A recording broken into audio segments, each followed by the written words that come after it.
Hi, this is Sean Perrin, and you're listening to episode 27 of the Clarinet podcast. Today's guest is François Houle, who we have back to discuss extended techniques exclusively. This episode was brought to you by D'Addario Woodwinds. Sanding, shaping, balancing. For centuries, mastering your instrument meant mastering these crafts too. But now, D'Addario is redefining craftsmanship for the 21st century by refining their reeds and mouthpieces with technology built from the ground up. By using the world's most innovative techniques to deliver consistently what was once made variable by hand, D'Addario ensures excellence right out of the box as standard, not a surprise. So you can spend less time sanding, shaping, and balancing, and more time perfecting your own craft.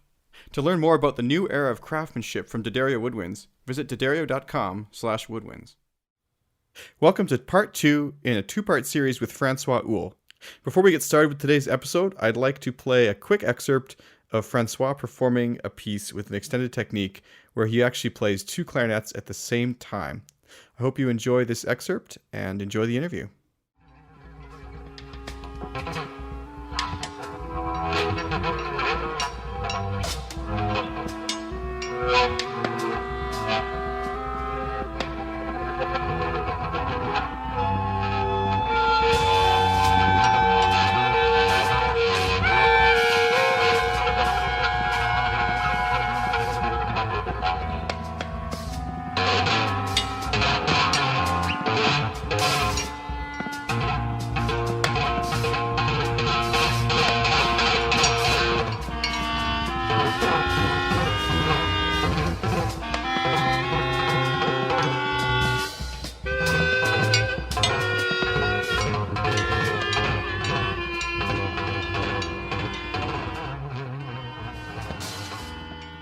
Hi, Francois, and welcome back to the Clarinet podcast to discuss extended techniques for the clarinet today.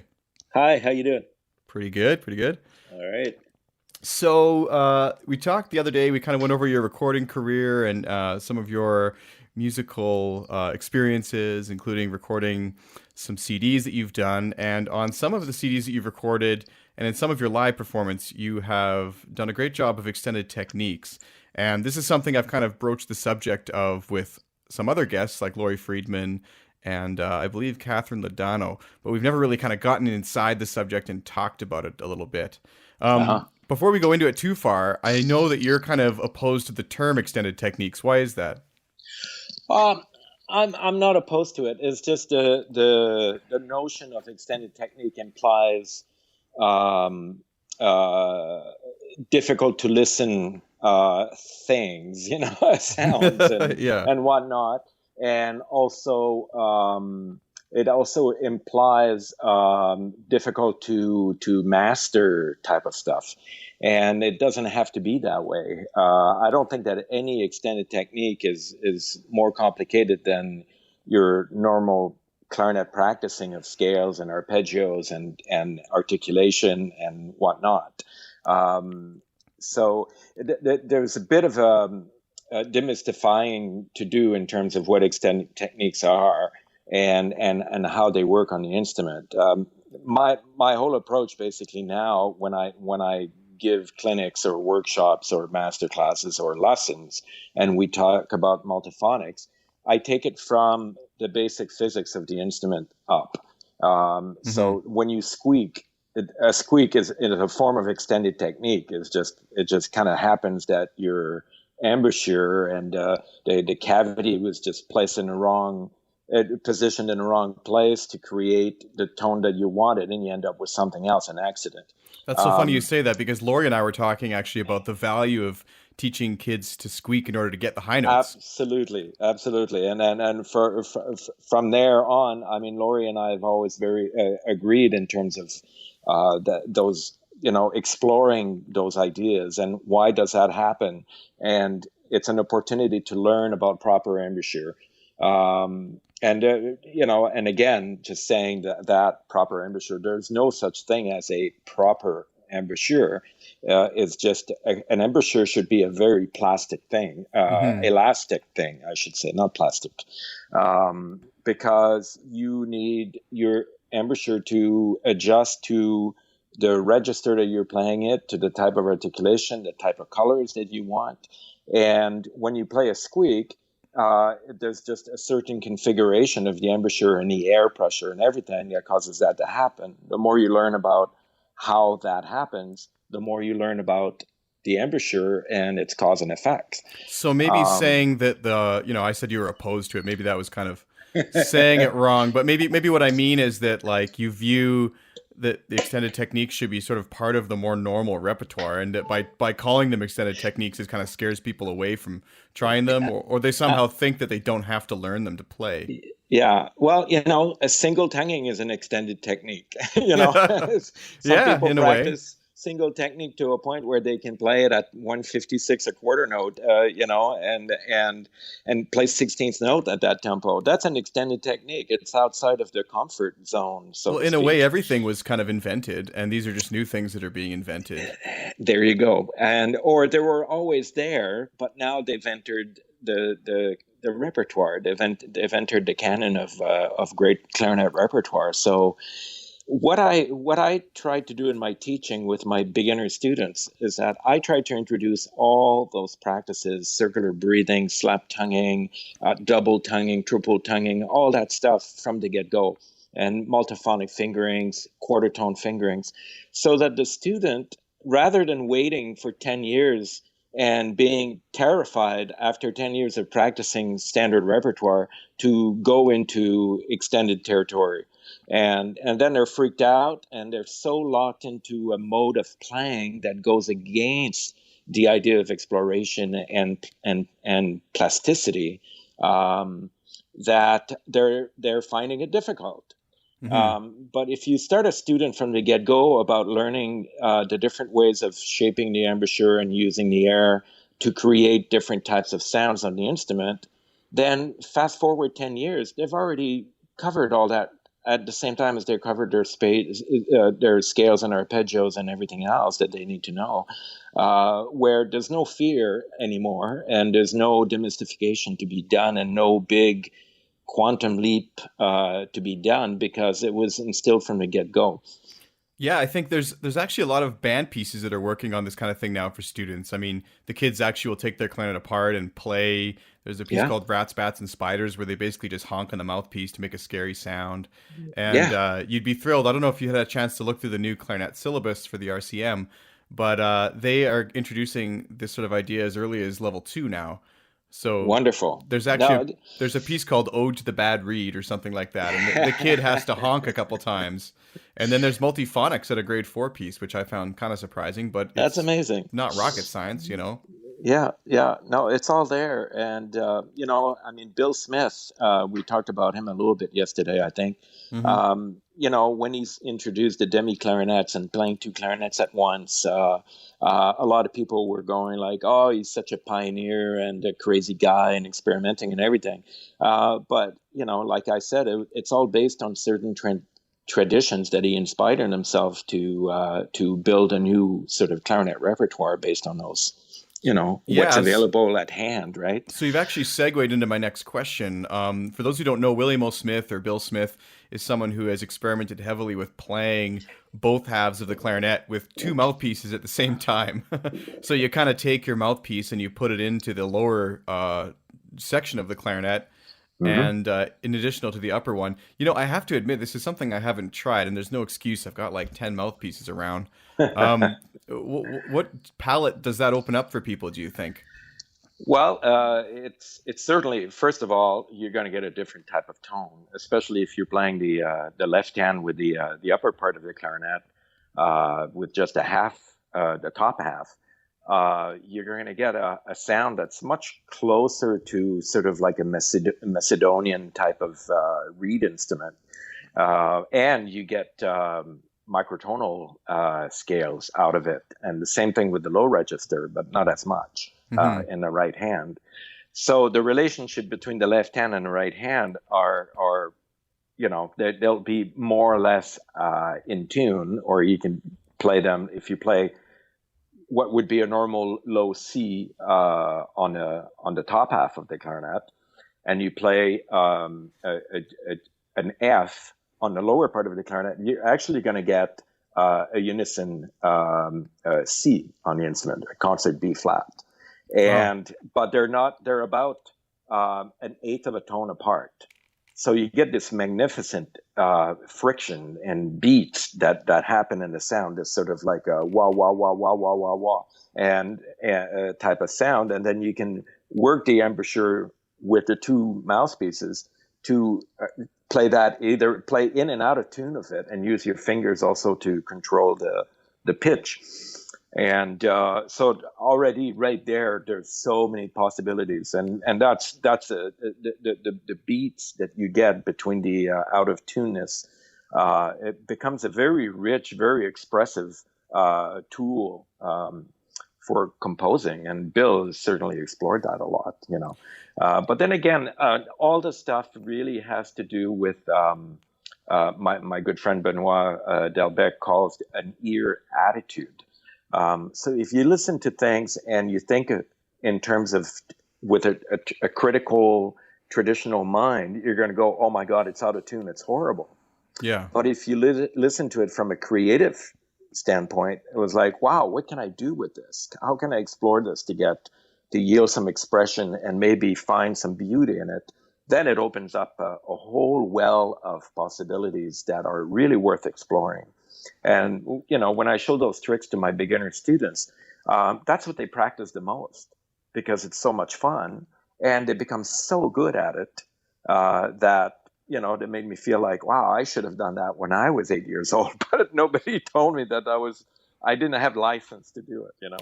I find the license so interesting because even, you know, professional players or more mature players, whatever, if that's the right word, I think they often feel that they've worked so hard on kind of developing a burnished tone that can be suitable to an orchestra or something like that. But then, you know, you ask them to make these kind of sounds and they're sort of confused because on the surface, though, like it does to them sound, maybe it's just their ear attitude, but it does sound kind of bad to them. So what would you say to them? Like, is it going to ruin their technique to make these sounds or? Well, what I tell them is that it's going to improve and only solidify their convictions as to what is a proper embouchure. Because even the most advanced students, you know, and even some professional players have always played with a certain type of tone, like you were mentioning, but they have some issues with their embouchure. They say, oh, I can't tongue at a certain tempo. I have a real hard time with the Mendelssohn excerpts, or I have a hard time playing in the altissimo register, playing in tune and controlling in the second movement of the Stravinsky three pieces. And I say, okay, well, let's look at your embouchure. Let's see how you're supporting your air up there and how you're articulating. And it usually comes down to embouchure plasticity. And if they don't have that, they have a set way of playing things.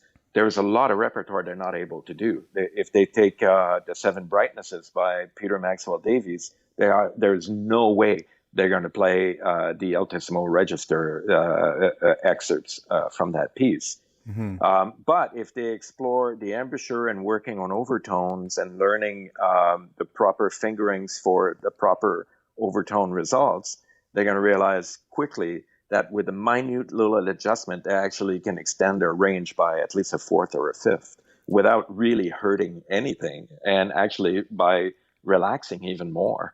And I mean, I speak from experience, from teaching students about extended altissimo and tonguing up there. And the results happen very instinctively, but also very, very quickly. So all this resistance to modify the embouchure to get different results, once you get over that fear and you get into that sort of paradigm shift almost for some players, the look in their eyes is phenomenal when they get something that they've never been able to do before. And I go, okay, now let's go back to Mozart and play a little bit of the second movement of the Mozart. And they start playing and they realize that they're so much more relaxed playing it. The embouchure relaxes, opens up, the tone opens up, and they're getting better results than they've had ever before. Well, so, yeah, I think we're also broaching on the subject yesterday that we touched on, which was sort of the subjectivity of appropriate tone colors, you know, and sounds. And we were sort of saying how, you know, in orchestral playing, there's this certain way, and if you don't fit that way, then you kind of, you know, can't do that. But But I'll tell you a really neat anecdote regarding that this aspect of proper tone and everything, and also what the composers want. I mean, historically speaking, we don't have Mozart and Brahms to talk to us about how to play their pieces anymore. But when you play Xenakis, or when I played Xenakis in the 80s, Xenakis was there to tell me what he needed. And I was playing contrabass clarinet in this ensemble in Banff, and Robert Aitken was conducting, and Xenakis was there. We were having a mini Xenakis festival for him. And there was a grayed out notation thing at the bottom of the bass clef for the contrabass clarinet with no specific pitch, just a grayed out box that spanned the length of the staff. So being a good student, I raised my hand and I asked Mr. Xenakis, like, what would you like me to do there? And Robert Aitken was a bit baffled too. So we're looking at him and he says, well, I want a really ugly sound. And we go, so I look at Robert and I say, okay, I can do ugly. And Robert is looking at me like, okay, but don't get carried away. He was really worried that I was going to wreck the balance of the ensemble and everything. So we start the piece and I play sort of a semi-ugly, low split tone and adding multiphonics and a very kind of rumbling, like everything that you wouldn't want the contrabass clarinet to do, I was trying to do. And we finished the rehearsal, and Robert is looking at me going like, I'm not sure if that's working, Frankie. You got to be careful over there. And Xenakis comes up and it says, that was okay, but I want more ugly. and Robert is just terrified. And I'm like, okay, I'll give him more ugly. So next rehearsal, I'm blowing until I'm red in the face, and I'm giving all this really ugly sound and everything. And every rehearsal, at the end of the rehearsal, Xenakis would come up and say, the contrabass clarinet part has to be more ugly. And anyway, so we get to the performance, and I said, okay, well, now I don't have Robert to tell me anything now. Anything can happen. I'm just going to give him the worst, ugliest sound I can possibly make. I'm going to blow my face off, and it's going to be what it is. And if Robert is mad at me, that's the way it is. But I'm going to go with the composer in this one. And I played my face off, and it was the ugliest thing you've ever heard. And Robert Aitken is conducting and looking at me like, oh, you got me. This is really bad. Like, you're totally wrecking the piece. And Xenakis walked up to us after with beaming face going out. He said, now, that was ugly. Well, have you heard that old saying? It's like, it's always easier to ask, it's always easier to ask forgiveness than to ask permission. Exactly. That sounds like a occasion. I was caught between a stone and a hard place, right? And, yeah. But, and what I got out of it is that I really learned how to do a proper low guttural multiphonic with a lot of grunting with the contrabass clarinet. And I probably could corner the contrabass clarinet ugly sound market with that one. I became a specialist within a week. Yeah, and if you think about the expression of like musical emotions too, I think that the film industry really has this nailed down. But you're watching a horror movie, you're not necessarily going to want to use the same sort of sounds as in some sort of love story to convey different emotions that maybe don't exist within that sort of nice music. Yeah. So. When we were talking about Alan Hacker, he was probably the first one back in 1984 to tell me, you got to play with your heart, and you got to do whatever the music requires. And he was talking about a poetic quality in the playing that hints at having a whole range of sounds and colors rather than just playing in a very sort of like locked aesthetical approach. And I'm finding more and more that composers want a quality of sound that is much more in the belly, much more raw than what we're trained to do, traditionally speaking. So if you don't explore all this range of possibility and master a certain range of tones and sounds, you're not going to be able to give to the composer what, in effect, is required to get the job done. And when you were talking yesterday about my versatility and my ability to park myself in a lot of different situations musically, it stems out of having done the work. It's not like I show up at a session and somebody says, I want this type of sound. I actually suggest a range of possibilities that I think would fit the music. Mm-hmm. And when we hit on one that works, everybody in the room knows, that is the sound that we're looking for. How did you do that? And then you know that you've got them and you'll get hired again. Yeah, totally. So I actually just want to, before we completely move on from the double clarinets, I just wanted to ask, like, let's say I'm intrigued by this, as many listeners may be, and I want to try it this afternoon. What do I, how do I get started with my embouchures? Is it plural now, the embouchures, or is it still? It's one embouchure, but it's certainly well, you just got to do it by trial and error. There's no textbook on it. So no one's really devised like a quote proper method for it at this point? I don't think so. I know there's a number of people who do it, but the way I started off was like, just let's see what happens, and eventually what I found out was that depending on the angle that you place the two instruments, you're going to get one instrument that speaks more than the other. So you really got to play with the angle and getting used to having the reed sitting on the other side, on the left and right side of center, and to try to stay relaxed and not try to bite into the setup. It takes maybe a little bit more flexibility than a normal embouchure, for sure.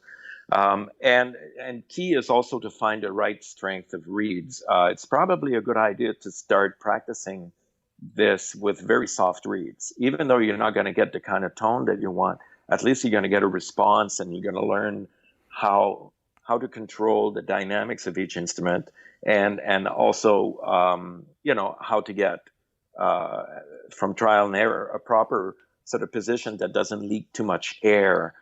Because you've got an opening where your normal center, where the reed would sit normally, that center is open if you don't have the right position of left and right, with the two mouthpieces.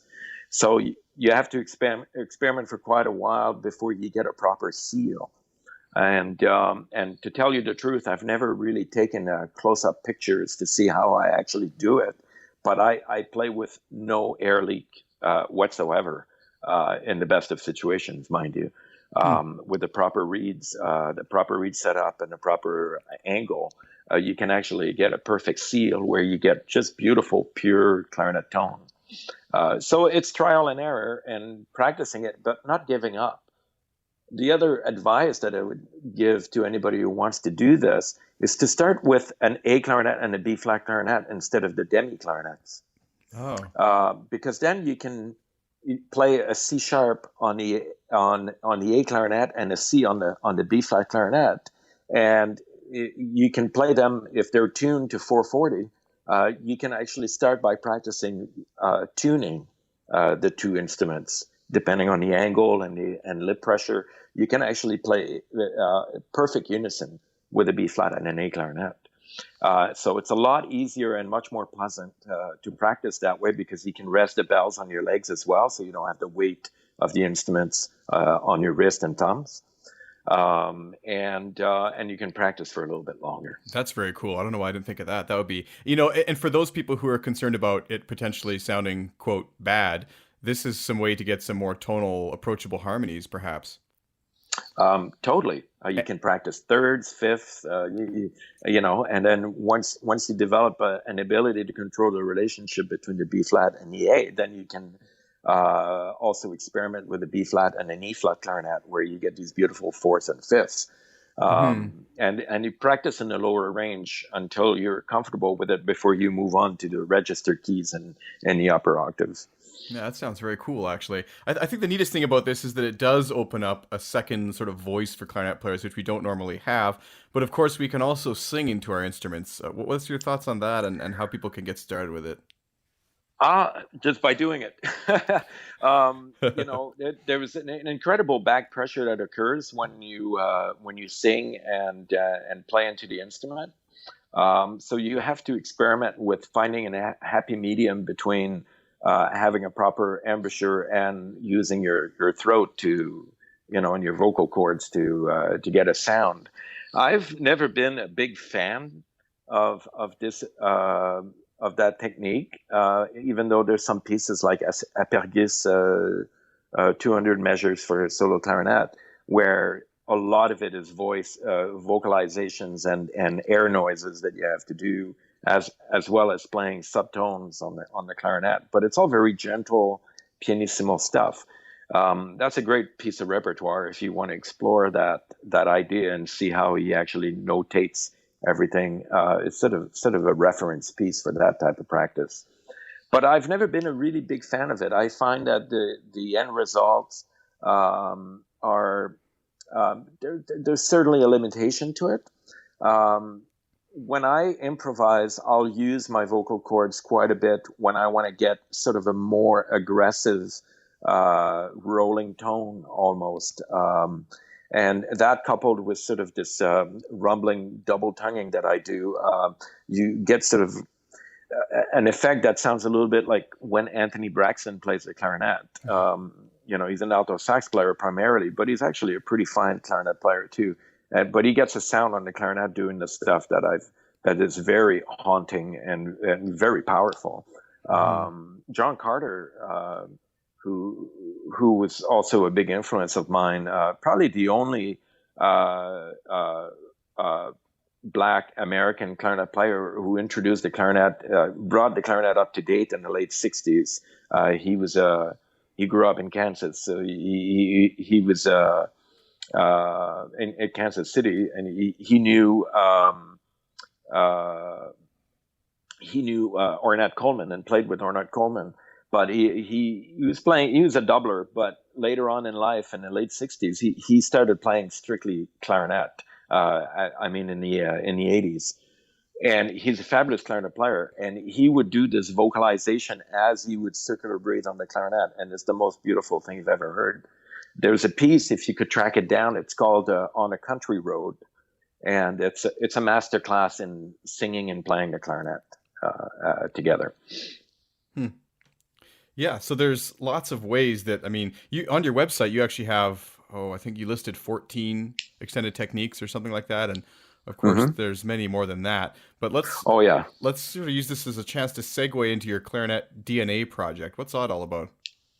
Okay, well, the DNA project, the name is it's a working title because there's no such thing as DNA. But when you think of the instrument per se, most of the methods and the technique books that exist for the instrument are all based on monophonic approaches, melodic approaches. So I'm talking about closé and all the traditional literature on clarinet technique, and up to the point when we got the new directions for clarinet by Phil Rayfeld.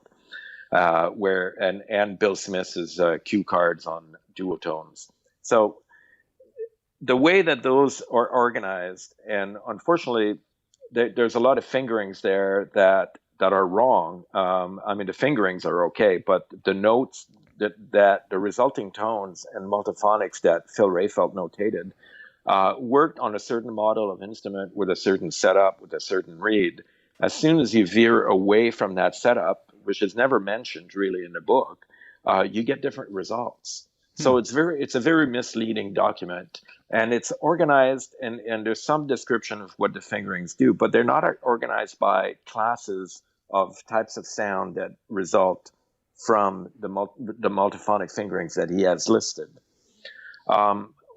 So that in my relationship to composers who have used that document as a reference for composing pieces for clarinet, there was always been a sort of a wrestling match between a composer and me to explain that, well, some of these fingerings are not effective for the context that they're written in. You'll have, like, for example, a really gentle, beautiful texture, and all of a sudden he's asking you to play this multiphonic. So I want those tones very quiet, and blah, blah, blah. And you try it, and you know that it's going to be a rolling, very aggressive multiphonic that's totally doesn't fit the context, and there's no way to do it, to tone it down to fit the profile of the material, the piece that it's written in. So I would suggest alternative and things that would be better suited for the music, and then the collaborative effort. If you have an open-minded composer, you find solutions. But sometimes composers don't want to change their point of view, and they say, no, you should be able to do it. And then you go, well, I could, but maybe I'll pass on that piece because it's not satisfying to me as a clarinet player, as a performer. So the project, then, you're trying to sort of state all the different ways that fingerings can be done Yes. So is it annotated then, kind of like the Ridenour book? Totally, and much greater detail, and it's going to have sound files, spectral analysis, so images of what's happening in the spectral image, and also video of me demonstrating how I'm doing it, with the type of embouchure and the type of fingering position and everything. So it's quite detailed, and of course, without research assistance, it's taking a long time to map it out. But the clarinet DNA, and the first motivation that I had was to map out every possible fingering permutations on the instrument. But instead of starting from a diatonic system and then working into quarter tones and eighths of tones and then multiphonics, I decided I would work at it from a venting approach. So the main vent fingering that we have for the clarinet that everybody uses is the register key. When you play a low E and you open the register key, you get a 12. Well, the 12 is a vent fingering of the low E. So if you use this sort of terminology and you extrapolate that to what happens when I play a low E, but instead of using the register key as a vent fingering, I'll open the ring finger of the left hand, for example, and that's going to be my venting hole instead of the register key. Obviously, the results are going to be very different. You're not going to get a 12. You're going to get something else. And the clarinet is going to react physically in different ways.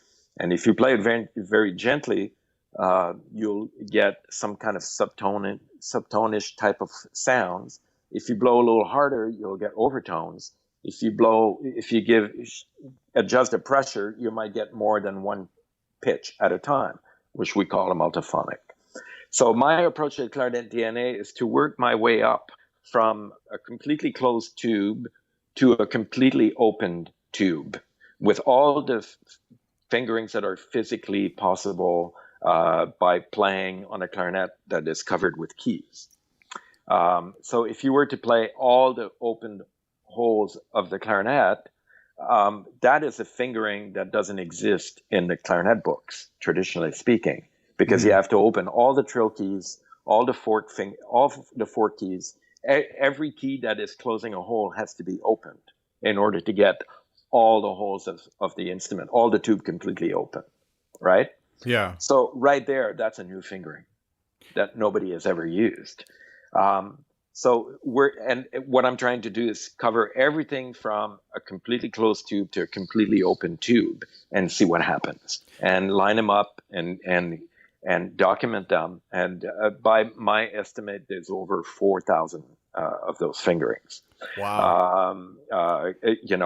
Because you're going to be working with one vent hole.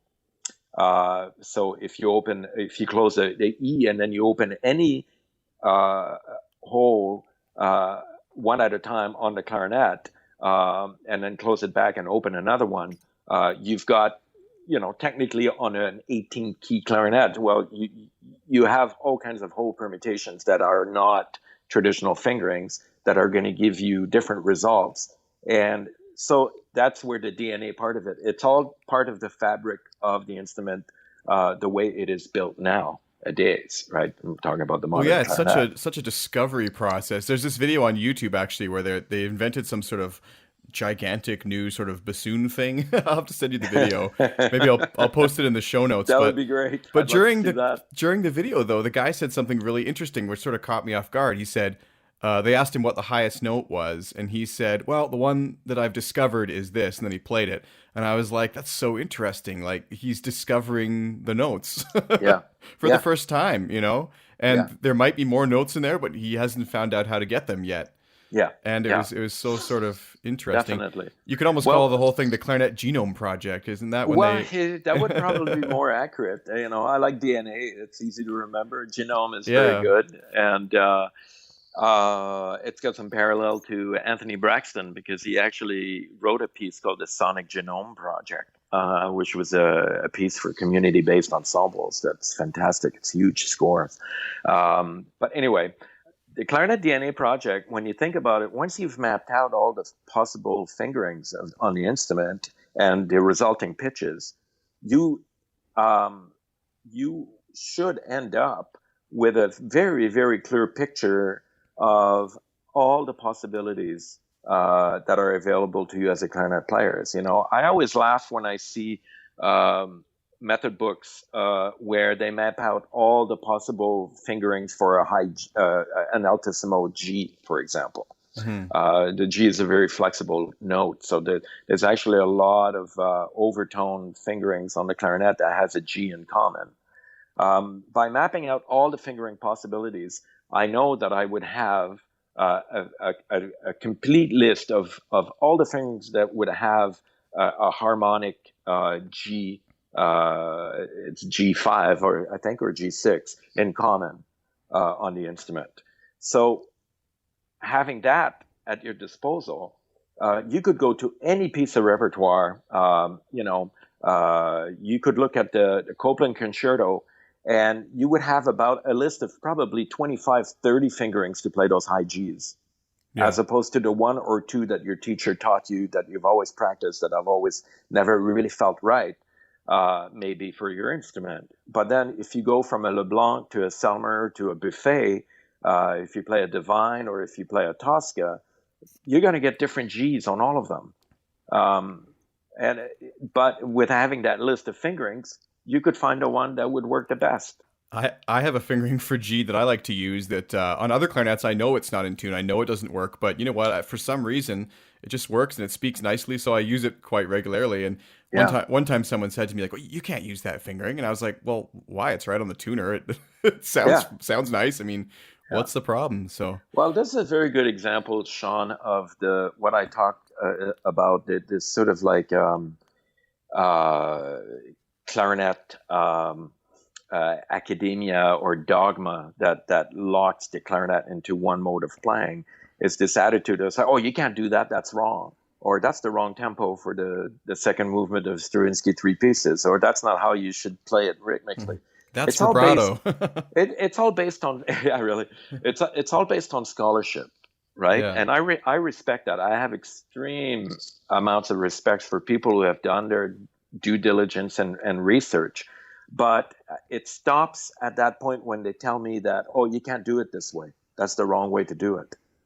But if it sounds good, why is it wrong?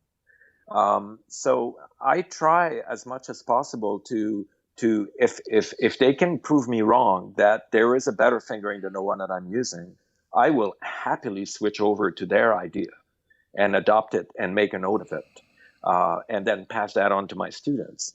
However, if I find something that is off the beaten path that works better, then I make a note of that and I pass it on because it's just as vibrant and important to do that, you know, rather than locking myself into one mode of thinking. And I've made that mistake many times of playing a piece a certain way, and somebody would come along and say, well, you know, it sounds good, but have you ever considered this other way? And then I hear them do it and I go, dang, how come I've never thought of it that way? It's so much better. Then I will make that adjustment, right? And that's part of this sort of plasticity, this sort of ear attitude that I'm talking about where, well, you know, there's no such thing as a bad student. But there are some students who are very set in their ways and they think that they have a way of thinking that, well, one of my teachers taught me to do it this way, and that's the way I want to do it. And that's where I get frustrated, because you know that with the amount of information that you have as a master clarinet player, if you could convey that information with an open-minded sort of approach and spirit, that student could improve a great deal, or stumble upon some things that you and him, her, it never thought could be possible, right? And that's how you become a better player. Absolutely. Well, thanks so much for coming on to talk about this today, Francois. And I think that I love the concept of the ear attitude. If people could take away just one thing from today's chat about extended techniques, what do you hope that would be? Well, it would be just that, an idea of having the license to experiment, and my point of view with extended technique is it's all very constructive. It's all aim at improving and building on the foundations that you've worked so hard to establish. It doesn't go against that. It only enhances and gets better, which is why we called it extended technique. Absolutely. So for those listening, I do encourage you to go back and check out the episode where we discuss Francois's recordings, and also let me know what you thought about this episode, sort of a shorter, more focused chat. And if you do have any questions, I would like to open the floor up and invite you to post in the comments or leave a voicemail on the website, and maybe we can even have Francois back for a third time to address some of those. Would you be willing to do that? I'd be thrilled. Absolutely. So yeah, let's get a dialogue going. Post in the comments there what you think about sort of this discussion, changing your ear attitude. And if you have any questions specifically about other techniques we didn't touch on, like flutter tonguing or, 13 or 14 others that can probably be labeled, that would be great. Francois, where can we find you online for those who maybe haven't checked out the other episode yet? Yes, at www.francoishoule.ca. And also, if you go to YouTube, you can see some short videos. They're a bit outdated and a bit fuzzy, but the sound is very good, and you can hear me doing a lot of what we've talked about so far. Yeah, and I'll link to as many of those as I can in the show notes. So great. Thanks so much for coming on the show today, Francois. Always a pleasure.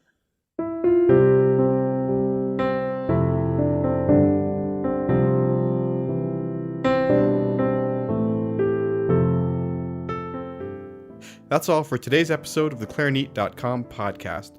If you enjoyed today's episode and would like to learn more, please see www.clarineat.com and search episode 27 in the search bar. If you have a listener question for Francois, click on Leave Voicemail, or you can fill out the contact form and send your question directly.